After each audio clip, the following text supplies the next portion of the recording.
Good evening, everybody, and welcome to Mariner of Spirit. I'm Greg, I'm your host, and we have a great show tonight. And before we bring our guest out, I want to go ahead and mention a few things. Uh, One of the things that's really important tonight is if I could get this to come up, there we go. If I like to mention a few things before every show, and the first thing is the people that I support. And my guest tonight happens to be one of them, and that's Tim Miley and his new wife, Lauren. And they are with Potographs. And Potographs, as you will find out tonight, is a organization that they put together for helping animals, shelters, and things like that. And what he does is he goes around and he does fundraisers at locations, haunted locations, and brings in a lot of the people that he knows that are the guest speakers for the events, and it's usually a great crowd. I've had the pleasure of being with them twice at different locations, and it's always been a blast. So if you get the opportunity to do one of his events this year, please do so.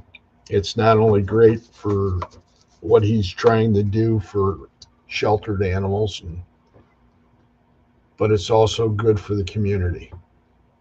And that's the kind of thing that carries the community, and that's why it's so good. Secondly, is PKC, Paranormal Kicks Cancer. That's Chris Kaskowski and Alex Wilkinson. They're from Florida. They do something similar to this. They do a lot of haunted events. They do a lot of haunted houses and things like that during the season, and they go around and they'll go all over the country going ahead, and they always try to raise money for cancer research. And then thirdly is Jessica Petrie Foundation. She was the daughter of Howard Petrie, who was the gentleman who was PUN, and now it's Paralanx. And it's a resource for expecting mothers and families of pregnant women with mental illness. So if you get an opportunity to give a shout out to these people and support them in the year, that would be great. That's what it's about. That's why I mentioned it, is because I know these people. I know they're great people, and that's why I mention it. Secondly, and lastly, are some of the authors that I support. Uh, you can find these authors on Amazon or any of the other book dealerships. The first one is Bruce Holliday, then Tobias Wayland, Adam Benedict, Kathy Kressel, Barnaby Jones, C.L. Carter, Cheryl Lynn Carter, Dr. Heatherly Langdon, Lynn Monet, Ron Iacovetti, Victoria Munday, Tony Rathman, Natalie Jones, Patty Negri, Sylvia Schultz, Amelia Cotter, Rex Nielsen, David Sloan, and Christina Bloom. Those are some fantastic people, and they do great works of art. I don't know. I haven't put any of the other ones down yet. I'm going to have to go ahead and find some way of going ahead and listing it, but I'll be discussing that with you in further shows. Without further ado, I'm going to bring my guest in. This is Mr. Tim Miley, and Tim's from the great state of Wisconsin, and he's always done a tremendous job as far as the events that he puts on, and he always has.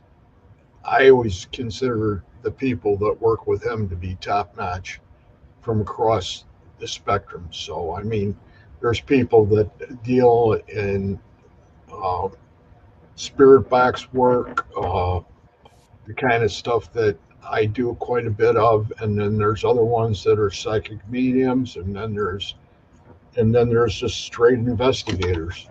And there's a lot of other people that are big names that come and work as events too, like the brothers from Texas. I can't think of them.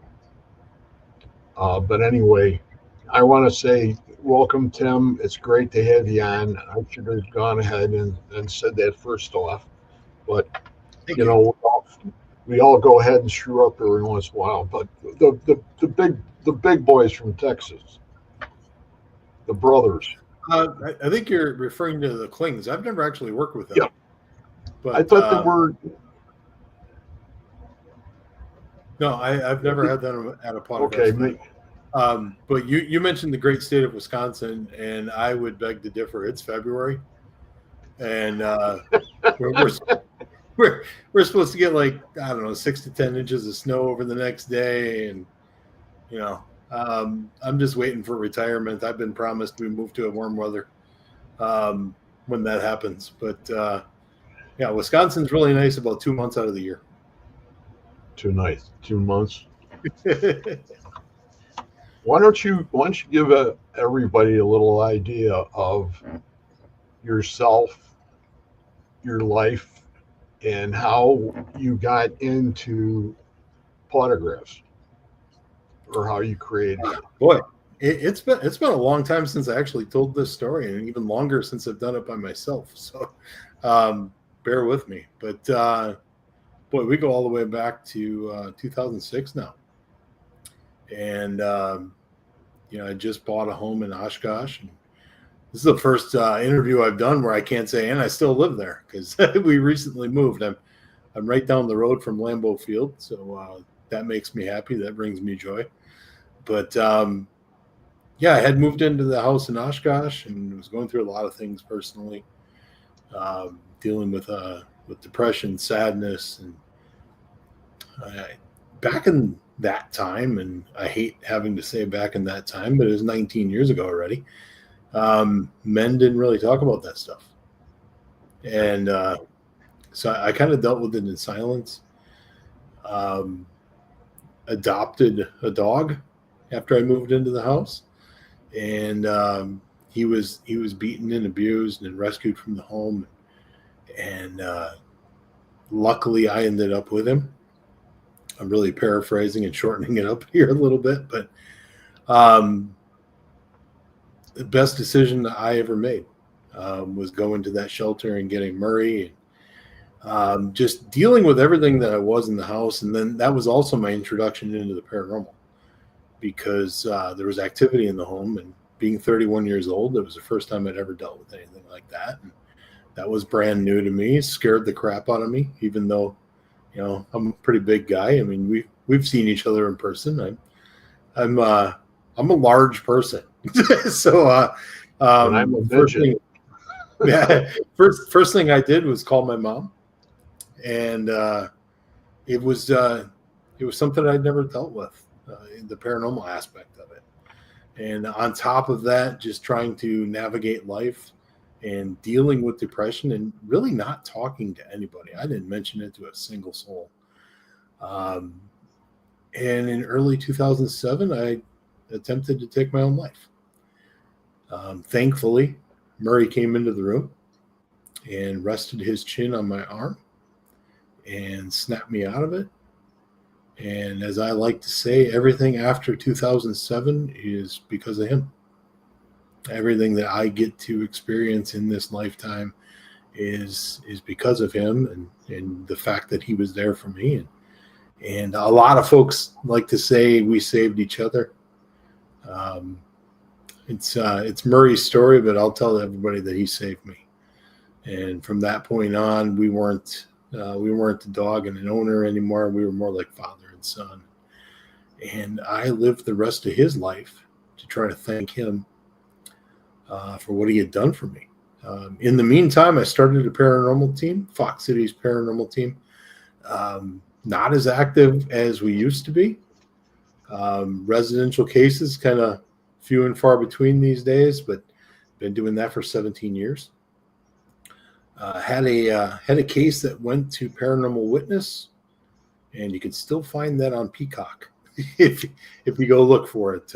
You'll see a very young Tim back from 2013. But that case got us some recognition and gave me the opportunity to go around the country speaking about it. And it wasn't until 2012, maybe early 2013, that I felt comfortable opening up about my suicide attempt and telling people what had happened in my life and trying to share my story, I guess, to tell people it's okay. It's okay not to be okay. And doing what I can from that aspect to try to change the perception of that all. Started getting more opportunities for events, came up with the idea for Autographs for Pooches, and the rest is history. And it started out real slow, but here we are. We're coming up on 12 years of running Autographs for Pooches. And, we're right at about $130,000 raised. So very, very thankful for that opportunity. It's not always rainbows and sunshine. There's a lot of work that goes into it behind the scenes. But in 2023, I had announced that I was going to shut things down.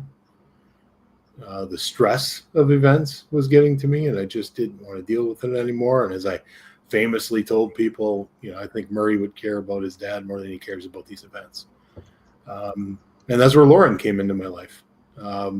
Very shortly after we started dating, she looked at me and she said, if you had somebody to take some of the stress away and help run the events, would you keep following your dream? And my dream was for Murray. I live every day for Murray. So here we are, and things progressed quickly. Got married in October, and got an event coming up here in 3 weeks that we're excited about, and we hope a lot of people join us for that. And just a lot of good things going on in life right now, and just excited about the future. There's a question here, and I can remember when this went on, but April Mueller says, how is your foot healing up?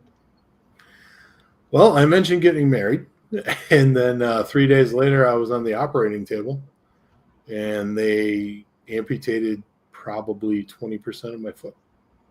So the whole left side of my foot, and it's actually healed now.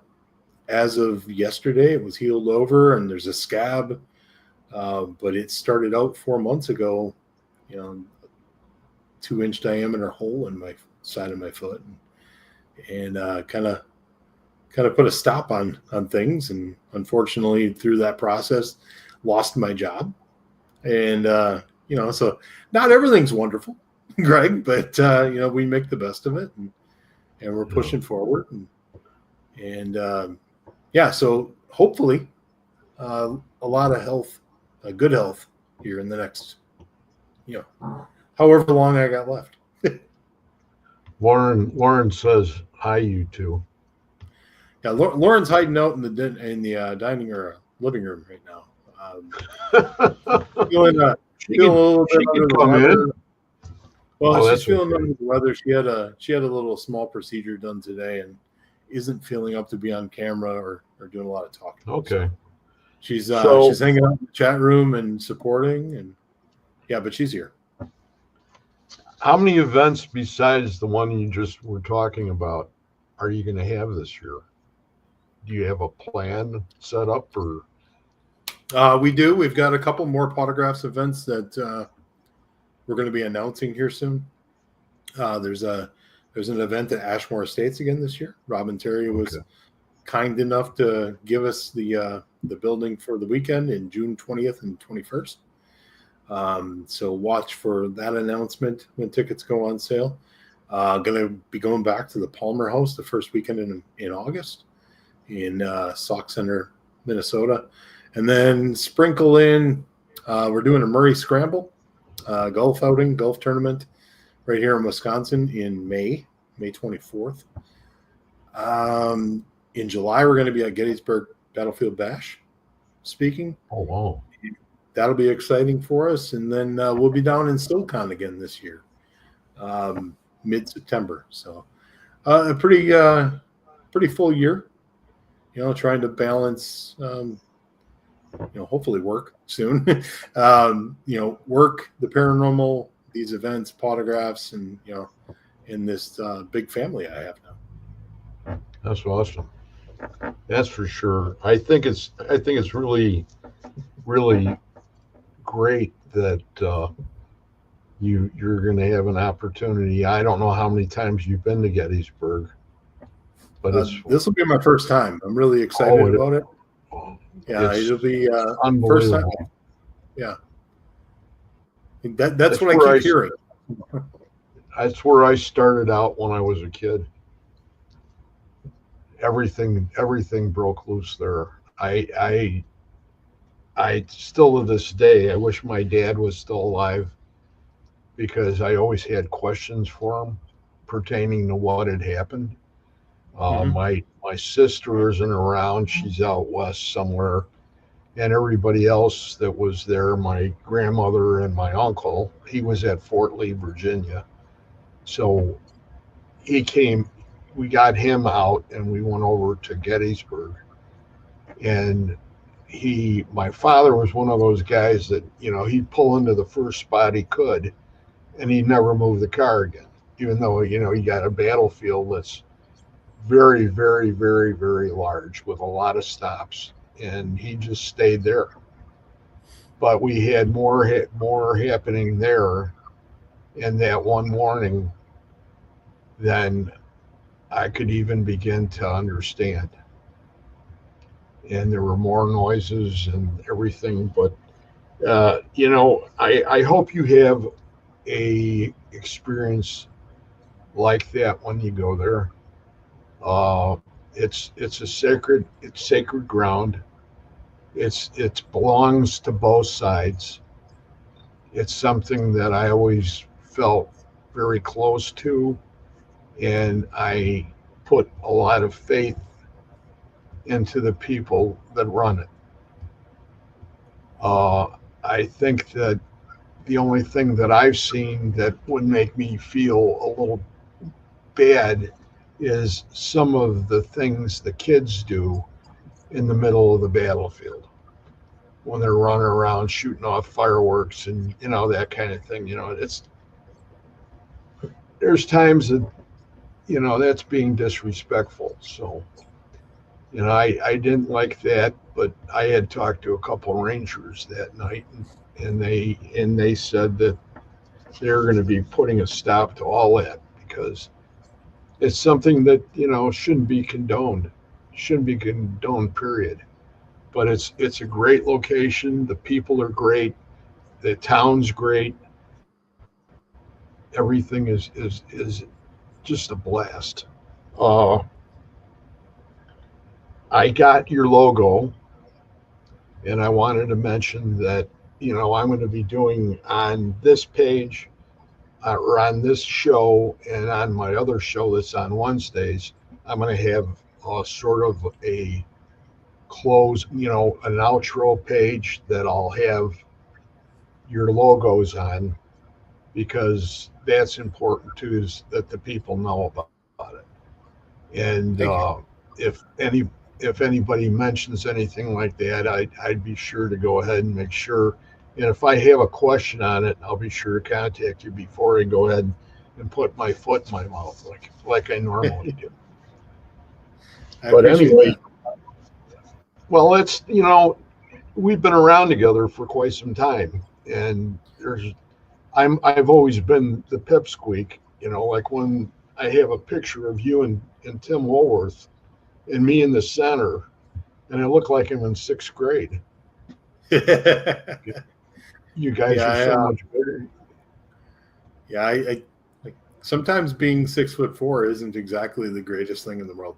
As you get older, you have a lot more back to hurt, so that becomes a problem in the morning. But no, I can't complain. But yeah, hoping we cross paths again here this year. I hope so too. I'll be down in Illinois a couple times. So. We'll be sure to try to figure it out. That's for sure. I know I would go to Robbins again in a heartbeat. A whole bunch of people would too. So it would be an absolute pleasure to see you guys again, see everything that you're doing, and actually meet your lovely wife. Uh, Besides that stuff, have you talked to Tim Woolworth? I talked to him like a week ago. How's he He's been doing? dealing with some health issues himself. I don't want to speak for him No. because I'll probably get things wrong. But I know it's been a struggle, and for those that don't know, I can give you the real short version. He suffered a concussion at work 2 years ago already. Was hit in Yeah. the head by a steel beam and knocked him pretty loopy. Not your run of the mill concussion, pretty bad one. And it was something that he didn't really recover from. He's going to the best doctors. He's going to U of M hospital, and then he had a seizure and passed out and hit his head again. Had another concussion not too long after the first. So that's probably where I should stop, because then I Yeah. don't know all the details, and I don't want to speak Well, for him, like I said. But yeah, he's a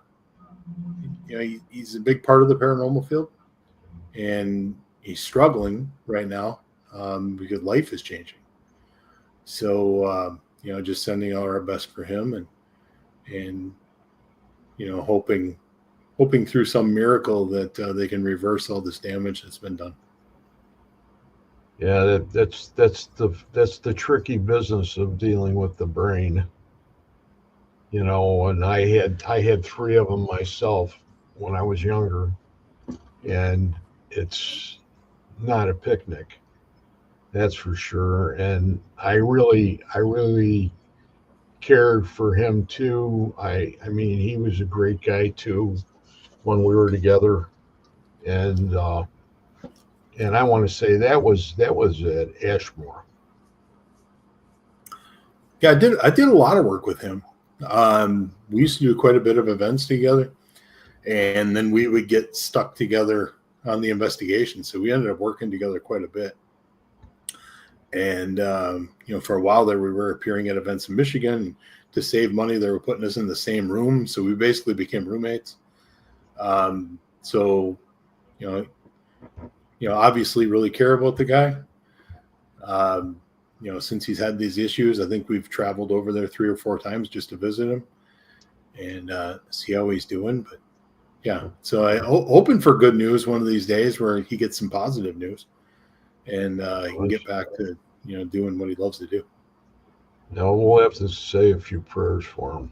That's for sure. And I was going to go ahead and message him, but the only way you can do it for me is, I got to go through the email, Yeah. and so that's the Lauren says that the paranormal lockdown, it was on our radar, just weren't sure if it would be a problem or not. I don't know if you got something going on when that's going on, but they were asking you both to come to that Yeah, event. I don't think that's too far from us. We've never been to Broadhead Manor. Great Yeah. location. Now that we've moved to the northern part of Wisconsin, I guess we're further away. But yeah, definitely something we can talk about. Yeah, that's really something. What else? I was going to go ahead and I was going to mention.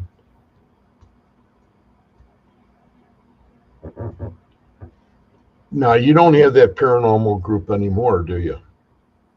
We do. Like I said, we our team, we stopped counting at like 300 residential investigations.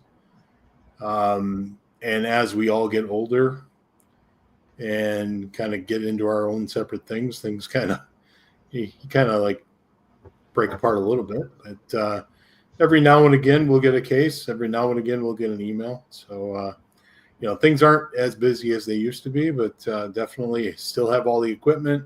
If a family gets a hold of us, we'll definitely drop everything and try to make it happen. So yeah, still active in the paranormal field. Honestly, there's a lot of folks that don't even realize I'm a paranormal investigator. As funny as that is, it's funny to me. I mean, for the longest time, we were doing 25, 30 residential cases a year, which is exhausting. Wasn't Scotty working? Scotty was working with you too, right? Yeah, Scotty's worked with us many times. It's one of those things where we don't bring Scotty in right away. We'll do a couple of trips to the location if we feel like it's warranted and worth his time. We'll definitely, reach out to him, and he's been wonderful. I mean, that's how we met. I was doing a radio show on Z Talk Radio, which was Scotty's way back in the day, and didn't even know that, he was a medium. And we had that case that ended up on Paranormal Witness, and a mutual friend got us in touch, and the rest is history. Scotty and I have been working together for a very long time, and he's going to be at two of my events this year. He's at the event in March, and he's scheduled to be at Ashmore. So, and that's another guy that's gone through a lot of health issues and needs our prayers and needs our love. That's right. I joke all the time, and I hope Scotty takes it the way I mean it. I always tell people Scotty Rourke's the best medium I know. Just ask him. And it's like he's very confident in himself, and he should be, because he is the best medium that I know. And he's helped me a great deal, not just within the paranormal field and professionally, personally. He's like a brother to me, and I just I love him dearly, and it's good to see him get back out there and do some events this year, do some things, and like Lauren just said in the chat, I'm excited for her to meet Scotty. They haven't met yet. They've talked on the phone many times. Talked on the phone many times, and he's just he's an amazing medium. And I'll give him a plug. If anybody needs a reading, contact that guy. He's for my money, he's the best one that I've ever worked with. He's been my mentor now for like 3 years. Yeah, I'm sure somebody will listen to this and get offended. And that I didn't say they were my favorite medium, but no, I'm not. We're not worried about anybody else. You can't undo Scotty. That's for sure. No. Scotty's one of a kind, and just a really good human being. And this past year hasn't been kind to him with health issues, so hopefully that gets back on track for him, and he can enjoy life like he should.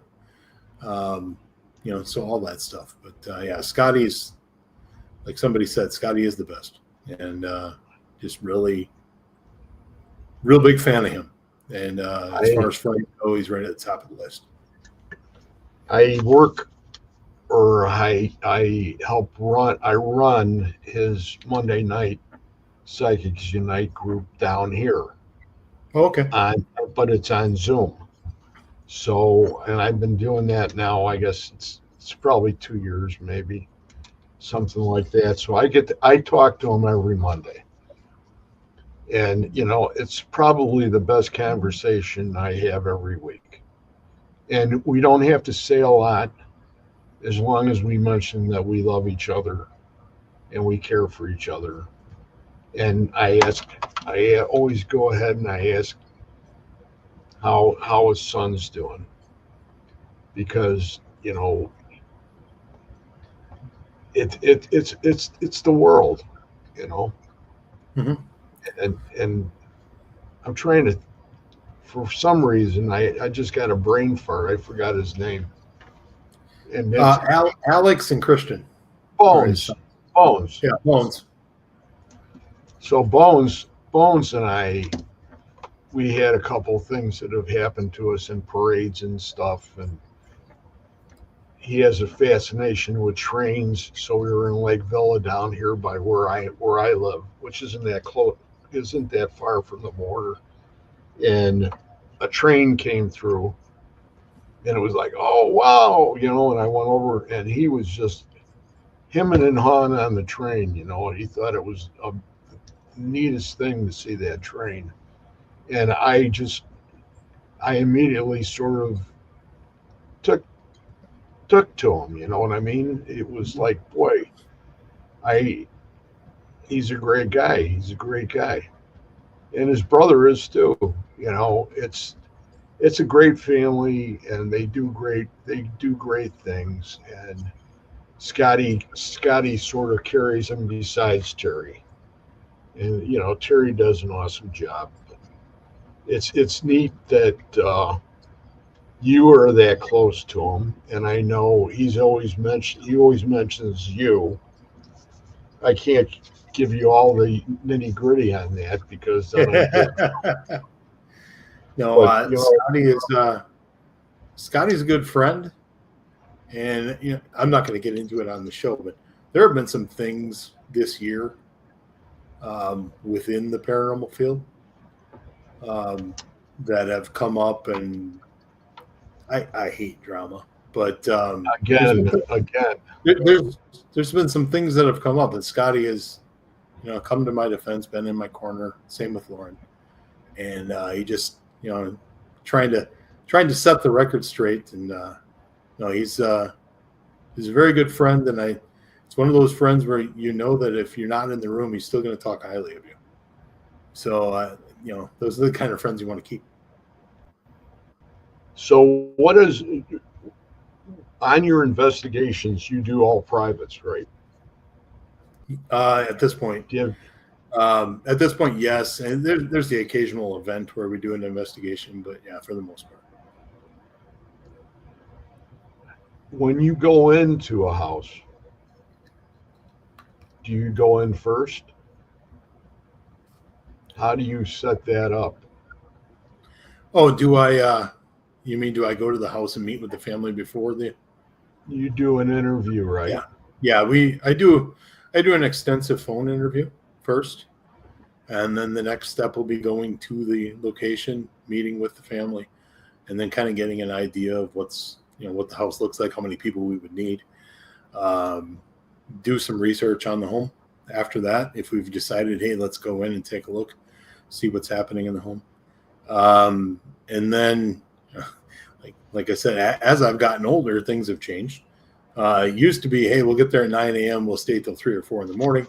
Now it's, hey, we'll get there at 8 o'clock and we'll stay till maybe 2 because I want to get home and get to bed. But yeah, it's generally, we're running 5 or 6 recorders, all the cameras we have. So you end up with, you get 60, 70 hours of audio and 60, 70 hours of video to go over. And the team obviously helps with all of that. But I mean, it's been a long time since I talked about the paranormal, but I've always said that the investigation doesn't actually start until it's over. You get into the results, you review the data, review the audio, the video, and then that relationship that you create with that family. That's the part, back in 2008 when we started the team, that's the part nobody warned me about, is that some of these folks would end up like family. They're looking to you, right or wrong, for the answers. In some ways, you end up being like a counselor. And obviously, I'm not licensed, but you end up being that shoulder that they want to lean on and talk to. And I take that responsibility very seriously. Um, I saw the question from April, and yes, there's been many times where we find out, especially with children, where you get into a home and it turns out that, okay, the kid is the only one that's seeing any of this. They're trying to have us come in and disprove what the child is telling them, but then you end up looking at the parents and saying, I think your son or daughter may have a gift, and not everyone reacts to that positively. So in every case is like a puzzle. It's a brand new puzzle that you have to put together. Nothing's the same. And I think that's one of the things that I most loved about doing all those residential investigations is the challenge of figuring it out, piecing it together. The more rewarding parts of it are helping the family. It took me a while to realize we're also helping the spirit. But yeah, it's one of the most rewarding things I've done in my life is doing residential investigations. I miss it. I don't miss doing 25 or 30 a year, because I like to occasionally have a life. But doing a few a year and just keeping the blood going and keeping yourself up to date on all the new technology that's out there, and not forgetting where you came from and still using all the old technology. I'm a mix. Do you guys all start out before you go in with a prayer? Yes, we do. And do you also meditate on the there's an individual opening prayer. There's the well, I went back to 12-year-old puberty, Tim, there for a second. There's an opening prayer, and then we do a closing prayer. And not everybody has the same beliefs, not even on the team. But I've always told the team, I don't care what you believe in. I don't care what you're praying to. Just pray to something. Protect yourself somehow. Because you get a group of, there's 9 on the team now, 10 on the team. Very rarely in life are you going to find 10 people have the same beliefs on, religion and spiritualism and all that good stuff. So I just tell them, pray to who you believe in, what you believe in, and make sure that you protect yourself. When it comes to the investigation and the people that we're trying to help, then we go by what they believe, because I don't think it's going to help them if I force my beliefs on them. So we kind of adapt each investigation to what that client believes in, spiritually, religiously, and do our best to at least provide some comfort. Well, you come across as being, having a big heart, and I know that's important. That's important for this line of the business. I'm sorry, Greg. Go ahead. No, go ahead. When we used to add team members, we're pretty much set where we are now. But when we were trying to add team members, and I would talk to Todd. Todd Arnold's been running the team with me for quite some time now. And the one thing we agreed on is we can teach you all about the paranormal. I can't teach you compassion. I can't teach you to be a good person. So that's our prerequisite for joining the team. Like I said, I can teach you the ins and outs of paranormal investigation. I don't have the time or patience to teach you to be a good person. So that's the only thing that we look for as good people. Well, that's the way we look at it too. But now I'm with a group that's down in Texas, and the other people that are around here are just the remnants of what we used to be with GRS on the south side. So there's like 4 or 5 of us that are around this area, and we get together and we do investigations together. And it's the same kind of thing that I started coming to the conclusion that we were in places like, if you went to Mansfield, and you went to some big dark place, that if you went for an investigation, that you better make sure that you have a prayer going in, and then when you're coming out, make sure that you pretty much tell them that nobody can come along with you. And just like Scotty would, he used to talk about the rock trick, where he'd pick up a rock from the other side of the boundary, whatever that boundary would be. If it would be a sidewalk in front of the house, you go beyond that sidewalk and pick up like a rock and put it in your pocket and take it with you. And if you pick up something, they have to go back into the rock, and then you just let them go over on the other side of the sidewalk, which sort of made sense to me at the time. That was we were in Peoria at that big, there's not that much left of it now, but it was an old, like a sanitarium in Peoria. And that was interesting. But so do you have any animals now? Yeah. Well, unfortunately, Murray passed in Yes. 2019. So, man, we're coming up on 5.5 years that he's been gone already. And right after Murray passed, the group I worked with in Wisconsin for a few years, they contacted me and said, "Hey, we got pit lab puppies coming up from Alabama." They sent me the pictures of all of them and said, "Pick which one you want." And they sent the pictures, and I knew which one I wanted. And then I got a message from a very good friend, April Roan, another fantastic medium.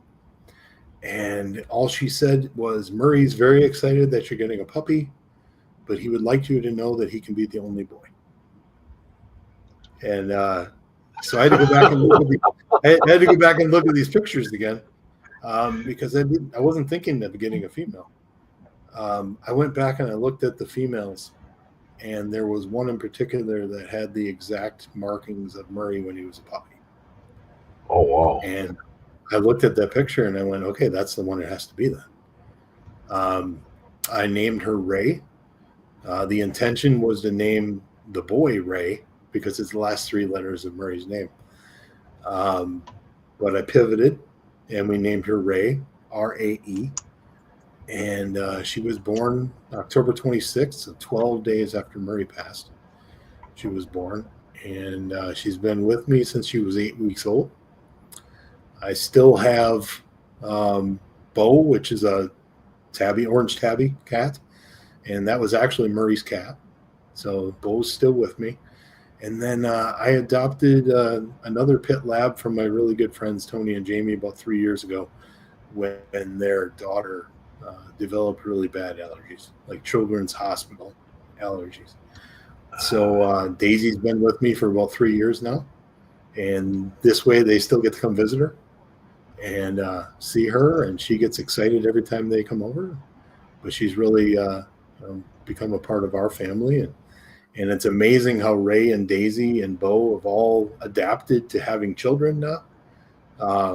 3 kids in the house half the time, and the dogs and the cat get so excited when they come over. So, seeing a side of Ray that I never saw before. She's so gentle and with them, and Daisy's gentle all the time. She's just chill. But it's been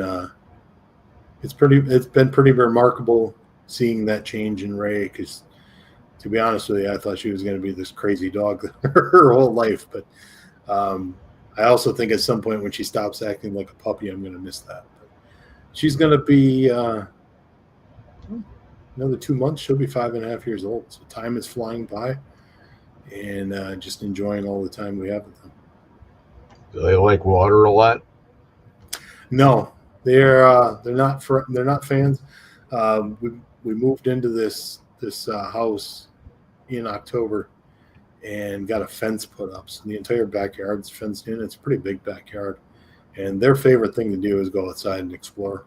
Ray will just when it snows, Ray likes to do laps and tires herself out. Not real big on water. I think that's probably because Dad is not big on water. I'm not a fan.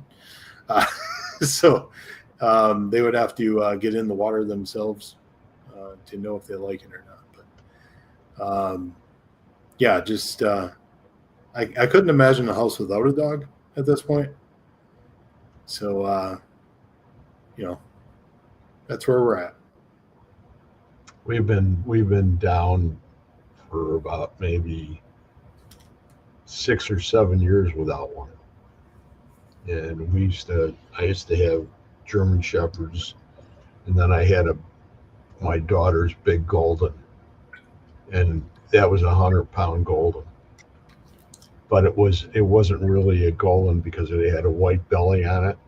It was a purebred, but her colors they called her Blizzard because when she was a puppy she was all white.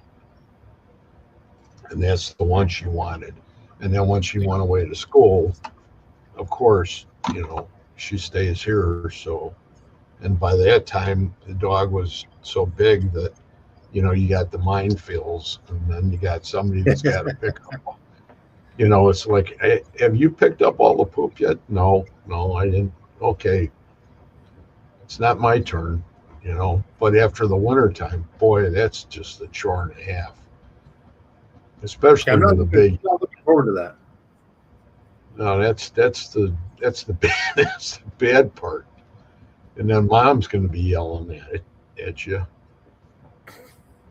Get out there and get that dog poop picked up. Be like, oh no, can't we share that? So that's really, really something. I think it's really great that you have all those animals. The Tabby, the cat, how old is she now? That's the only male I have. His name is Bo, and I got him in January of 2018. So I've had him for 7 years, and from what I gather, he was 10 months when I got him. So he's probably approaching 8 years old at this point. Well, he's got a long life to go. So he's got some time left in him. He's got quite the personality, and my wife swears to God he can talk. I kind of roll my eyes when she says he's saying "mama," but who am I to tell her no? Mama, that's pretty cool. Let's see.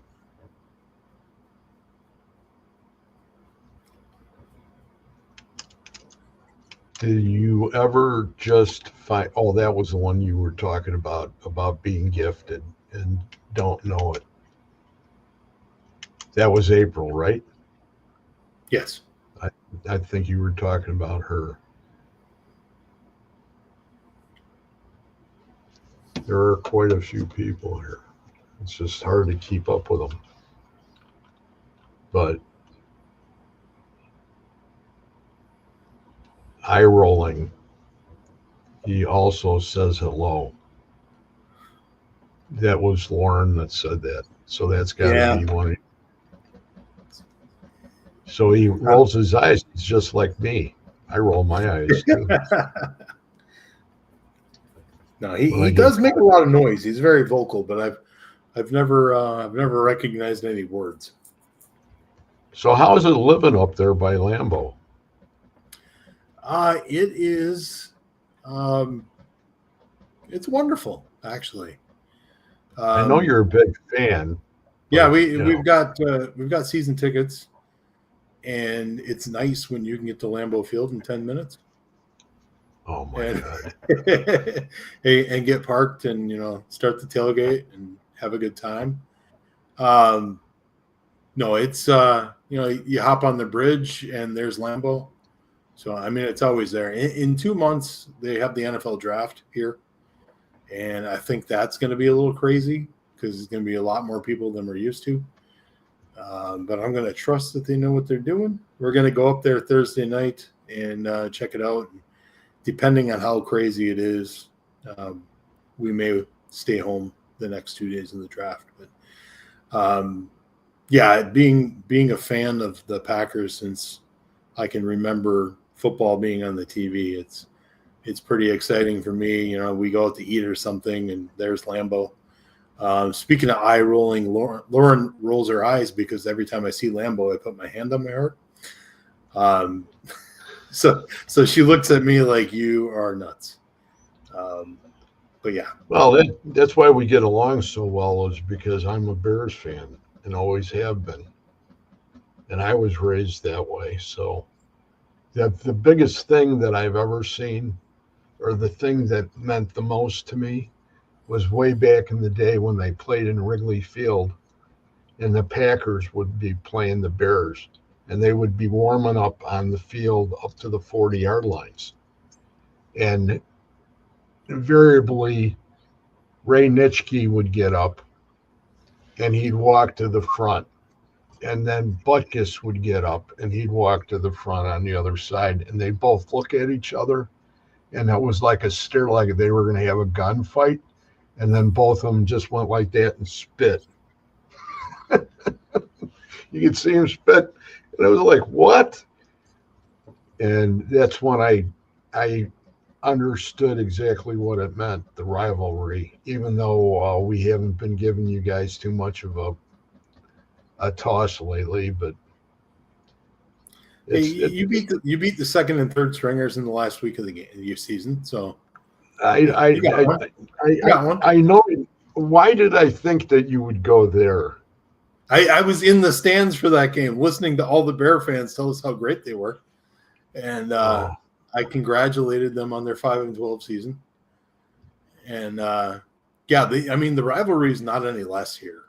I can tell you for a fact that the Packer fans up here absolutely despise the Bears. So it's still a healthy rivalry. But yeah, I mean, it's a good time. I've got friends. One of my best friends, Mike, is a Bear fan, and I still love him.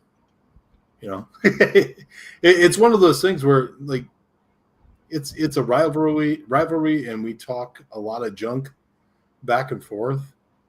But like, it's not Philadelphia Eagles bad, where you can't go to a game in Philly. Yes, like they win a Super Bowl and they're shooting people and they're setting their city on fire. So way to class it up, Philly. But no, the Packer Bear rivalry is something that when you grow up in Wisconsin, you're taught that you don't like the Bears. Like that's one of the first things you're taught when you start watching football. So I'd be silly if I didn't abide by that. But you were talking about Nitschke and Butkus, and that does predate me a little bit, Greg. Like I can remember, that was Wrigley Field. Yeah, I can remember early '80s. That's about as far back as I can remember. This is in the '60s. This was actually, I was at the Bears Giants game for the championship, and I want to say it was '63. And Y.A. Tittle was the quarterback for the Giants, and they knocked him out of the game. They hit him so hard, they split his helmet in half. And I just thought, wow, that's just like crazy. And I was there in the temporary seats in right field on the 40-yard line, 20 rows up. And those were our seats. And the most fantastic games. I saw Sayers do all his stuff there. I was at this, I want to say it was San Francisco that he scored the 5 touchdowns against in the mud. That kind of game. So there's a lot of real fond memories that I have of the old times. I And went to Wrigley Field one time just to experience it. It was for a Cubs game, um, but that is an amazing building, and I'm happy I went. I'm happy I experienced it one time. Um, but yeah, it was something that every sports fan should do. it's a good town. I know that it'll be a pleasure to go ahead and run into this year. That's for sure. And equipment wise and all that, if we end up going to Ashmore, it's always going to be a fun time there. So I mean, you can't not want to go. Yeah, I'm Uh, excited to see Robin. I'll see Robin in 3 weeks. He's a vendor at the March event. For folks that are like, hey, I want to go to that, you can go to pottergasforpooches.com and you can find tickets there. Um, but yeah, going back to Ashmore is always a good time. but Um, the event that's coming up, where's that going to be at? that is in Houghton Lake, Michigan, about a 6 hour drive for us, up through Upper Michigan and That's then back to the lower. that's what. Oh, really? I thought it Yeah. would be an upper. No, Houghton, Michigan is in Upper Michigan. Yeah, that's where I Houghton went to Lake, school. yeah, Houghton Lake, Michigan is I think about an hour and a half south of the border. Okay. So yeah, you get into the UP, drive through that when I mean, there really is nothing to look at, and cross the bridge, and you got about another hour and a half. But the people of Michigan have always been so supportive of Pottergrass or Pooches, and that's why our biggest event is always in Michigan. So Did you looking ever forward to did you getting ever back. did you ever spend any time in Houghton and Hancock? I have not been up that way. Okay. That's a completely different direction, and it takes a special kind of person to survive up there. That's the moon. Yeah. I was in school up there for 1 year, and I came back because I didn't want to be on the moon anymore. But we played a lot. I played a lot of hockey, and it was great, except for the snow was so deep that everybody had a different colored ski cap that they wore. Yeah. So you'd be able to spot people that were going down different sidewalks by the color of the hat they were. That's how crazy it was. I think I saw some earlier. I mean, I got quite a few friends in Sault Ste. Marie, Michigan. Okay. And I think I saw something earlier last week where they've already gotten 12 feet of snow this winter. Yeah. And no, thank you. Like I complained about Wisconsin winters and us only having 2 really good months here. Sault Ste. Marie, I think they got like 3 weeks that they can look forward to and plan around. But yeah, I couldn't imagine just deciding this is where I want to live. It's absolutely crazy, but a lot of people like that kind of stuff. I know I've been in the north end of Wisconsin to one resort for over 55 years with my in-laws, and I wasn't even married back then. Yeah, it was very close to that. But what was really amazing about it was the fact that we had a main lodge. The main lodge at this resort was built by where Boulder Junction is. Are you familiar with I'm that not. area? No, You don't know anything up that way, I don't. but I know the eastern half of Wisconsin. okay, and That's pretty much what I that's stick to. this is Vilas County, so I mean, and I've that heard of and that. that and that's where we always were, and I've had some great experiences up there with myself and with one or two of my sons that would film me at night doing what I do with spirit boxes, doing Estes methods and stuff like that. And the guy that owned the resort or built that actual lodge that I was in, uh, I always talked to him, and it was amazing. And they ended up tearing down the whole place, and it should have been a preserved as a historical landmark. But the guy that should have put it in never did. So they tore the damn place down, Hmm. and it was like heartbreak. It's the kind of thing that you learn so much. We learn so much by doing what we do, as far as the people, not only the people, but the places and the histories that seems to carry us all. And that's what to me is so important, because that's pretty much all I have left when it comes to that is the history. Because there's a lot of places I'm never going to be back to. Yeah.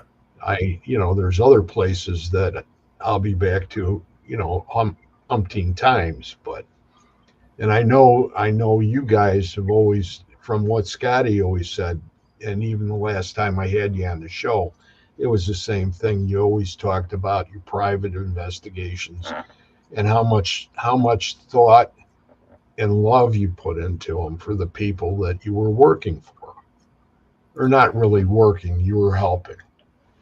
Yeah, I think they deserve that.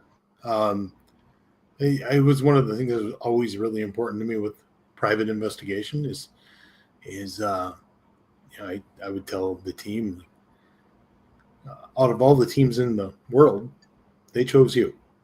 They chose us to help them. So let's not make them regret that decision. So does that mean that we've been perfect every time? Oh God, no. There are plenty of investigations I look back at and I think, oh my God, why did we do it that way? But I pride myself on the fact that we make a great effort to make the client comfortable and try to leave their house with them feeling better than they did when we got there. And for me, that's a win. I've never been real big on, oh my God, we got this great evidence. I would just rather leave them in a better place than we found them. April said, I found Tim through Denise Pridemore, and I followed you a while ago because we also live in Wisconsin. I found you before your marriage, and your story is very inspiring. Well, thank you for the kind words on the story. I do appreciate that. Man, There's one other.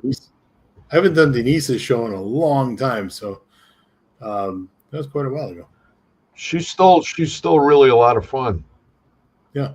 They moved again. So Jim, do you know Jim Omar? I He don't says, believe I do.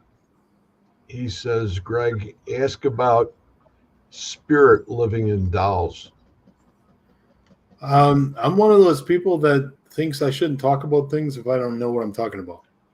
And I don't know what I'm talking about when it comes to that. So I think it's perfectly healthy to say I don't know. There's a good way to look at it. You have to talk to somebody like Anthony Savalos from the Texas Wraith Hunters, which is the group that I belong to. And if you need to know something about that, he would be the man to talk to about it. I'm not in the dolls either. You bring up a good point, though. With the friendships that I've formed in this field and the networking through the events and stuff, I think one of our greatest assets as a team is the fact that I may not know how to fix your problem, but I know somebody that does. Exactly. And for me, it was never about, boy, I need all of the glory and attention for this. It was, okay, let's do whatever we can to make sure that this family sleeps through the night and their kids aren't afraid to sleep in their own bed. Right. So that's something that I've always taken great pride in, is we have a great relationship with so many people in the field that if I need help, I can pick up the phone and get that family that help.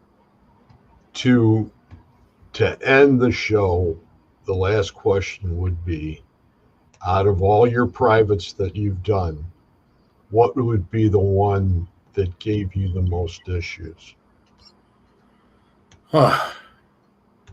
Well, I could go two different directions with that. Okay. I could talk about the case that ended up on Paranormal Witness. There were a lot of things in that case that were speed bumps. Keep in mind, we were also fairly new. I started that case when I was only 2 years into investigating, and we worked on it for 2 years before Scotty came and kind of helped us put that puzzle together. So there were many times when we were left scratching our head and trying to get an answer for the family. And there were also times where I felt like we weren't helping the family. So there was frustration. So when we were finally able to piece it all together, that was the most rewarding case I've ever done, because we knew we helped that family, we helped the spirit. Recently, on the other end of that spectrum, we dealt with a couple of private residence clients that were very difficult to deal with. And if I'm being honest, took a lot of the joy out of this for me. It's one of those things where I don't have all the answers, but I have been doing this for 17 years. So there's a little bit of knowledge up there. You know, I like to play stupid, but there's a little bit of knowledge up there. And when you try to give them rhymes or reasons as to what's happening in the home, and they refuse to listen to anything because they already know the answer, it becomes very frustrating. And at some point you just throw your hands up and go, I don't know why I'm doing this. Nothing Right. nothing I say or do is being taken seriously. You're not considering anything that I'm trying to present to you to help. Like I said, I just said it a little while ago. I don't need to be right. I don't need all the glory. I don't need the but if us as a team, if we're taking the time to help you and doing our best to provide answers and try to solve the issue that you're dealing with, and every step of the way you tell us no,